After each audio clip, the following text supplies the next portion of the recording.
রাজধানীর বিপণী বিতানগুলোতে এখনও জমে ওঠেনি ঈদ কেনাকাটা।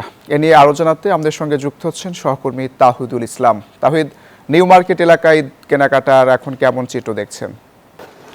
আপনাকে ধন্যবাদ। আপনি জানেন যে আজকে রমজানের কিন্তু প্রথম শুক্রবার, কিন্তু শুক্রবার সকাল থেকেও কিন্তু আমরা মার্কেটগুলোতে কোনো ক্রেতা তেমন একটা চোখে পড়ছে না। সেই স্বাভাবিক সময়ের মতোই কিন্তু মার্কেটগুলো স্বাভাবিক সময়ে যে ভিড়টাও থাকে সেটাও কিন্তু এখন আমরা দেখছি না। সেই ফাঁকা পুরো মার্কেটটাই কিন্তু নিউ মার্কেট এলাকায় আমরা বেশ কয়েকটি মার্কেটে ঘুরেছি, প্রত্যেকটি মার্কেটই একটু ফাঁকা। তবে বিক্রেতারা বলছেন হয়তো আজকে জুমার নামাজের পর থেকে তারা কিছু ক্রেতা পেতে পারেন।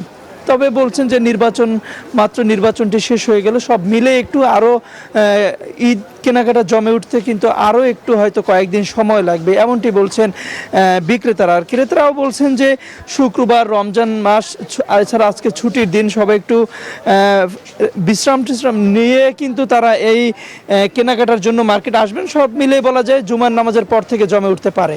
তো এই ছিল আমার কাছে থাকা সর্বশেষ তথ্য। তাহিদ, আপনাকে ধন্যবাদ।